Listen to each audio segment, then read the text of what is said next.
welcome back to another edition of the Racing Mindcast, the show that helps athletes slow down their minds so they can race past their limits. I'm Chris Haig. And I'm Morgan Dickenbach Davies. I feel like we should change it up and have like a radio show. Hey, welcome back to the Racing Mindcast, the show that helps athletes slow down their minds so they can race past their limits. And we're back. Traffic today is light in LA, which is a rarity. Anywho, that's one idea. That's one idea. We'll put that in the beta phase. On today's show, this will air the week of American Thanksgiving. So Canadian Thanksgiving was last month. So it will not apply to our Canadian listeners, but for our American listeners, it's the kickoff to the holiday season. Yeah.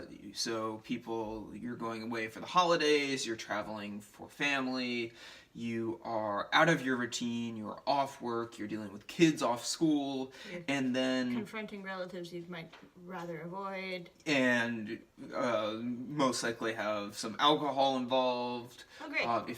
If you're of age, of course, and then also after Thanksgiving, you have the onslaught of, oh gosh, I have to get presents for the family. Mm-hmm. What do my kids want? What do my family want? What does my significant other want?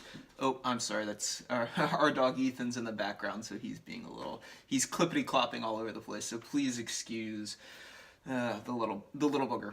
Anywho, and then you're into the holiday season between Thanksgiving and Christmas with the hecticness and the frenzy there, with all the holiday parties and the pressure from family to travel to see them. And then you're into New Year's, and you're in New Year's, and then you're in New Year's mode, which is a separate episode of itself. Yeah. Of, I have to change who I am. I have to be a better person. I have to incorporate change into my life and make New Year's resolutions. And then 3 weeks later, you're not sticking to those resolutions, and you're back to the same old you. But that's going to be a different episode. Today, we just wanted to focus on surviving the holidays. What are your tips for surviving? I don't like that term, surviving the holidays. Wow. I think it's more... surviving implies that the holidays are something to be fought off. Well, or for some people just they grit. are. For some people, it's the worst time of the year because if you're a creature of habit, like some people... Us. Then it's a time of year that is pretty in flux. Like, you're getting out of your routines, you're traveling most often, you're accommodating to other people's schedules, or a compilation of a bunch of people's schedules. Everyone's kind of in transition. Mm-hmm.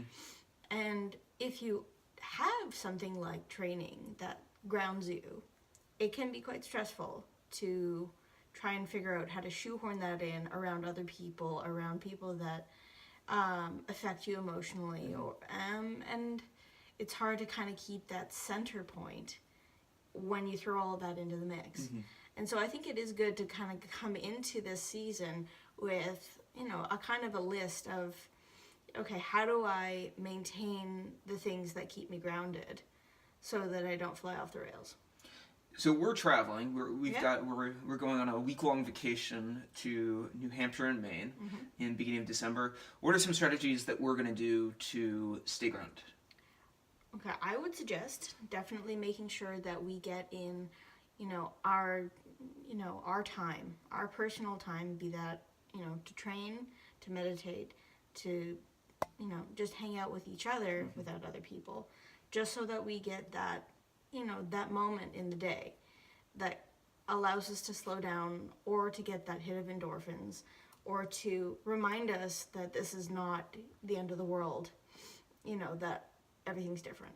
Like that, change for us is hard because we are such creatures of habit. We like our schedule. We like our routine.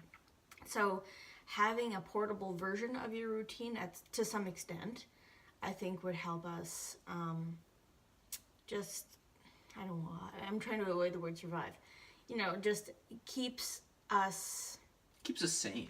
Keeps us sane and it reminds us that this is temporary, and that there is a continuation in our training to some degree. It's just, it's a portable version of it, and that you're getting you're moving your body, you're getting the blood flowing, you're setting up yourself positively for the rest of the day, which is completely out of your control. And for people who like control, having a little dose of it that doesn't get in the way of other people that you're around helps, reduce the anxiety level. Because when you're, in these situations where you're around people that you're not around all year, or you're in a place that's not home, or, all these different kind of factors, all of that is out of your control. So to have a little piece of your day where you're controlling what you do, I think it's a little dose of medicine to calm down the inner demons, Right. to just say, okay, let's just settle. This is not, this is not as big as my brain is telling me. This is not what, chimp brain is freaking out. So let's give a toy to chimp. Let's do something in the day that will kind of soothe those inner emotions, that's redundant. You know what I mean? Yes. That will kind of soothe that part of ourselves that's just freaking out that things are not as they should be, or things are not as they are all year.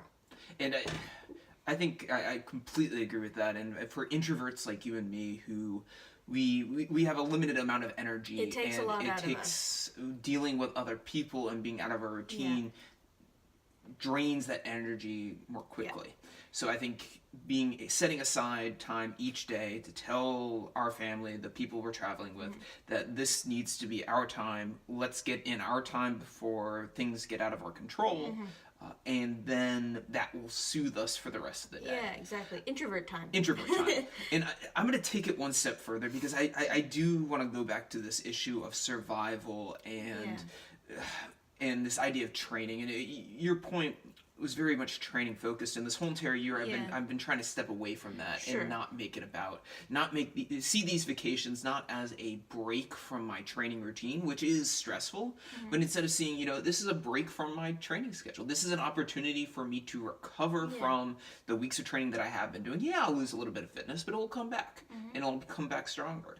So telling myself that beforehand was critical, and then also telling my coach and communicating with my coach that I'm going to take this week off. I'm only going to have my running shoes. The weather is going to be crap, so I'll mostly be on a treadmill or swimming in a pool that I don't know about. So, but let's build up. Let's do some intense training beforehand, and then let's take this week off. Schedule it appropriately so that that week doesn't, coincide with a peak week. And realizing that my training's not going to be perfect, but I need to take advantage of the opportunities that I have during that to disconnect, and instead of trying to survive the holidays, embracing the holidays and all the opportunities that they have to offer. It's an opportunity to spend time with people that you don't see a lot, and to acknowledge that. And it's important. The stress, I think, from holidays comes from the disconnect between what we think things should be and the way things are. And the more you embrace the way things are, like we're in Maine, we're near Acadia National Park. Exactly. How cool is that? That's the way it is. Let's do something cool with what we got there. And then if you embrace that, instead of saying, I really wish I was back home, I'm riding Zwift, I should be doing a long run today, I should be hitting the pool, I should be getting on the Vasa, I should be tracking my metrics. Instead of saying all those shoulds, focus on what is and embracing that what is and making the best of it, because you do have some good opportunities here, because chances are you are off work or you are with the kids. Take advantage of those opportunities. So it's not necessarily a matter of surviving the holidays. It's a matter of embracing the holidays. Taking advantage of what you have when you have it. So not shooting again. Yes, not shooting again. Shooting is shitty. And so preparation, to sum up that, preparation and then embracing the opportunities that vacation has. And don't make it about the training, because you're just going to be disappointed. And your family's going to be disappointed too. And I just thought of something, that if you are traveling with kids and you are in a mood where you are internally saying, I should be doing this, I should be doing this, I hate this, let's get through this, it's going to transmit to the kids. And that's going to be their experience of the holidays, and that's going to be their relationship with traveling, that it's going to be a time of grumpiness. And that's not good for them, and that's not good for their association with holidays. So, on the front end, you really have to be careful and reassess how you're seeing this time with your family so that you don't transmit it, to your loved ones and your spouse. Like it makes everyone miserable, and it really sets up your kids for bad memories. And not only your kids, but your spouses and your family. And yourself, So, try to letting go of embracing what is. Yeah. Is critical. Yeah, taking advantage of the things that you have that are around you, like the nature walks and the winter beauty. And, if you can get in a run, great. But, go for a hike with your kids. Show them all the great things about winter. Go, tobogganing. And if you're going to somewhere warm, enjoy the warm weather. Yeah. If you're going to Florida or Arizona or Southern California. Hawaii. Yeah. God bless you. I wish I could join you, but at the same time, we're not jealous. We're not jealous. We are enjoying the winter. We are enjoying the winter. It is as it should be. Yes. Then enjoy it. I mean, you are there, and that's a special time. That's a special time in a special place. Make the best of it. Yeah, make the best of it, indeed. Now, as far as like dealing with family, because that can be stressful. Like we're visiting my mom and we're visiting my dad, and I have a good relationship with both of them. It's not really a stress, but I know a lot of people who have family relationships where they feel obligated that they have to go and see their family, and it is a stress. So family dynamics are always hard. Yeah, how do you... Adult family relationships are always hard because you revert to, the dynamics that you were in before you left home. And that can lead to a lot of, stressful eating too, or drinking, or, self-medication of some sort. And, then you're open to criticism or, playful poking or whatever. And that can be hard if you're vulnerable to it.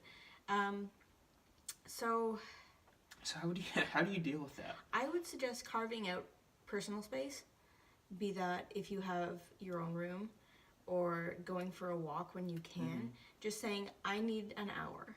Just being honest about when you need your own time for them. And, if it makes them grumpy, so be it.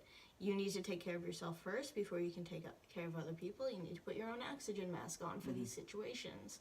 And if you don't, it just creates more tension and more, bad juju. So, going for, an hour walk when you can, or having a nap, just saying, I need a nap right now.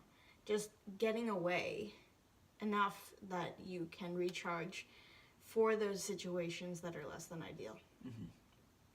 Or emotionally fraught. Yes. So if you are traveling for these holiday seasons, remember these tips. Make sure you communicate with your coach. If you are worried about your training and fitness, make sure you communicate with your coach appropriately so that they can structure your training around that break. Secondly, when you are on vacation and you are traveling, let go of the shoulds, and at the same time try to carve out a little bit of time for yourself and healthy self-medication there so that you can recharge that. If you're an introvert, recharge that introverted brain and gear up for embrace it. Like, embrace it. Don't try and force yourself to be the social butterfly if you're not, because that's just gonna exhaust you. And so make sure if you say yes to a party that you're not saying no to yourself. And then finally, if you're in a fraught situation, make sure that you do set some time apart for yourself so that you can take care of yourself. And we really want you to take care of yourself this holiday season. It is that time of year. So with that, I think that concludes part 1 of the Racing Mindcast. We will be back in a jiff with part 2, Buy It or Bonk.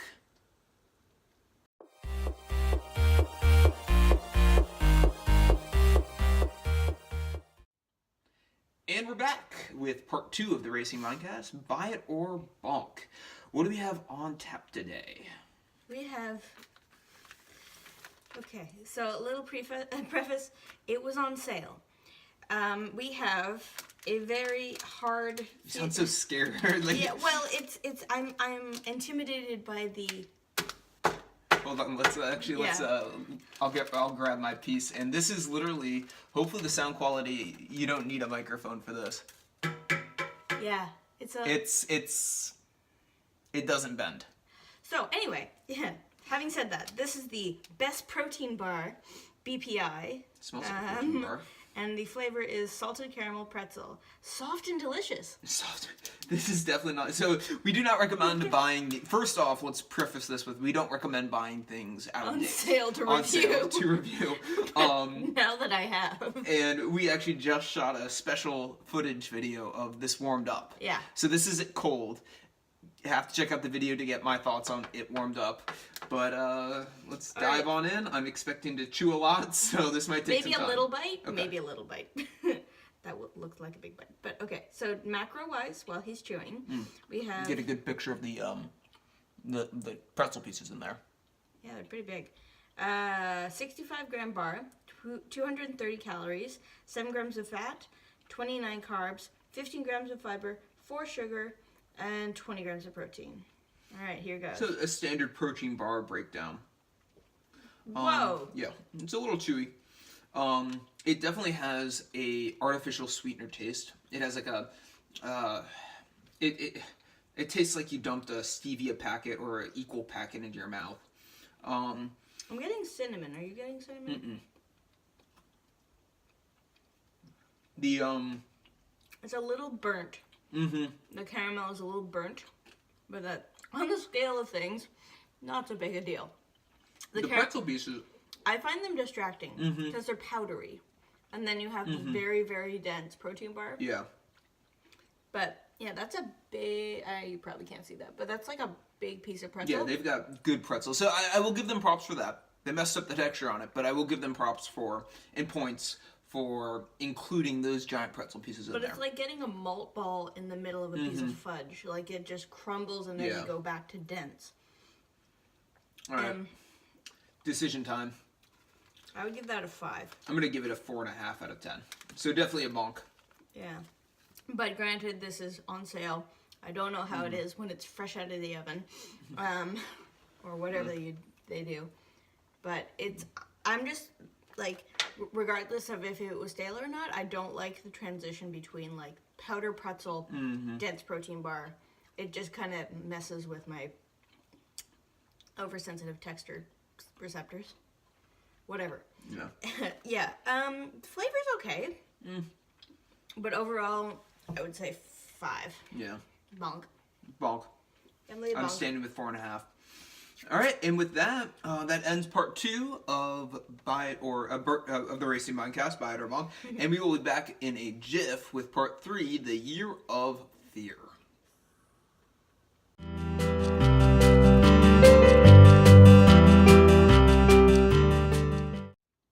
All right, and we're back with the Year of Fear.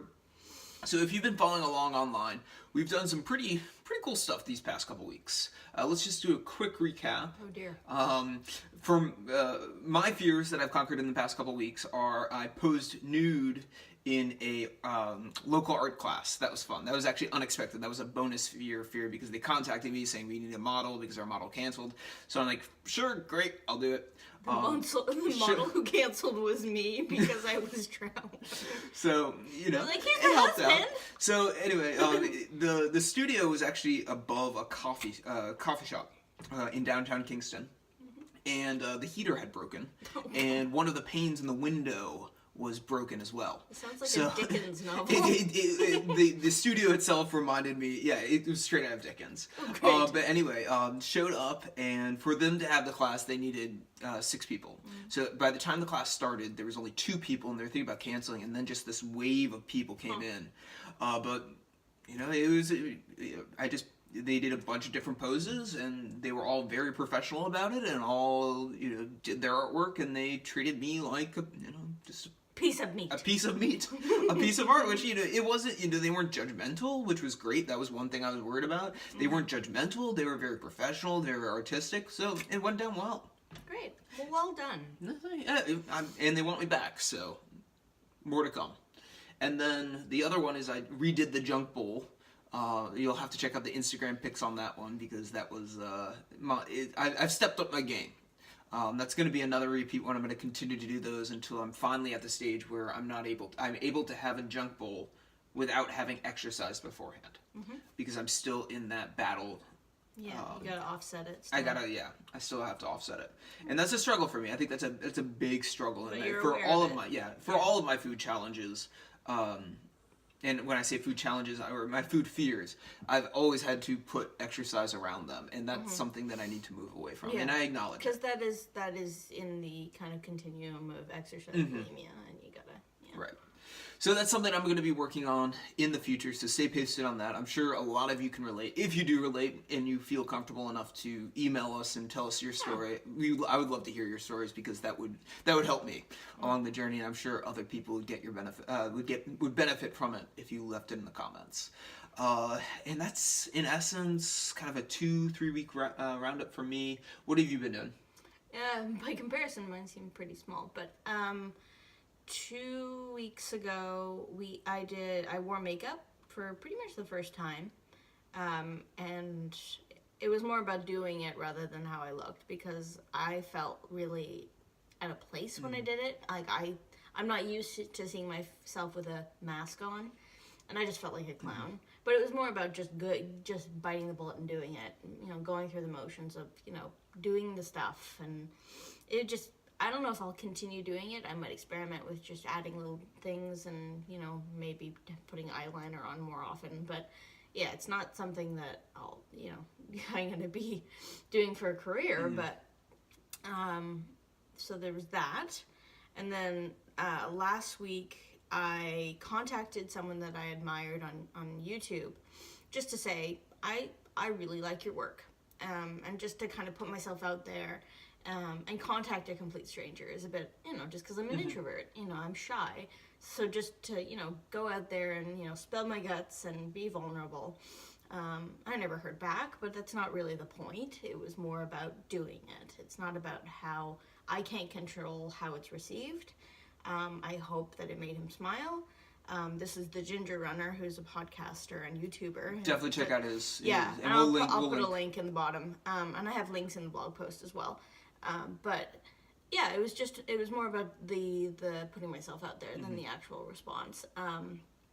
Yeah, and unfortunately we didn't talk about that on the podcast last week because we had the interview with Les and Sai. But definitely have blog posts on all of this, so check it out if you're interested. And yeah, what are you doing this week? I am still trying to decide, and you got a day. Yes, I get it. I have a day to start, okay. And one thing that I've been tossing around is weighing myself, or not weighing myself, and I've gotten into a very bad tendency of weighing myself every day and being rather obsessive about it. Yeah. Problem is though, and this is the reason why I'm debating it, is because right now I am struggling with my weight. I have lost. I will be 100% honest and frank with you all. I have lost a little bit of weight since moving here. We're not going to talk numbers. We're not going to talk numbers, but I have lost a little bit of weight. And that is troubling. I'm dealing with it. I'm continuing to see my therapist. I'm continuing to meditate. So I'm very much aware of it, and it's very much on my mind and weighing upon me. No pun intended there. That's a horrible pun. Oh dear. But anyway, I'm afraid that if I don't weigh myself daily, that I'm going to overcompensate and eat less, because I'm afraid of when I do step on the scale again, seeing what the numbers are. Right. So that's a debate that I've been going on, and I'm going to talk to my therapist about it and see what her thoughts are. There might be a compromise. So yeah, there might be a compromise. My fallback plan is next weekend I'm going to give up social media for the weekend. I think that's until I can talk to my therapist. I think that's going to be a good one. So I'm going to sign off of Instagram, sign off of Facebook. YouTube. YouTube I think I might keep just because I need it for my long rides. But I am going to no Strava. I'm going to be off the interwebs for the whole weekend. So starting Friday afternoon and going through Sunday night, Monday morning. So I think that's my fallback plan. And if I don't weigh myself all week, then that's a bonus one. How about you? I've already done it. I waxed my eyebrows for the first time. Waxed and tweezed. I don't have, I had fairly defined eyebrows to begin with, but I just, I, like everyone, I got a few errant hairs, in between my eyebrows, and so I waxed it for the first time. And I'd always, ever since I was about 12, I had been told, the old wives' tale about if you take hair away, it'll grow back even thicker. And so I just got that into my head and never touched my eyebrows. And so I thought, okay, well, I'll just see what happens. I'll just, wax it off and hope for the best. And so I did that. I took some before and after pictures. They're not that dramatic, just to forewarn you, because I didn't have that much hair there. But it was more, again, about doing it. So we'll see.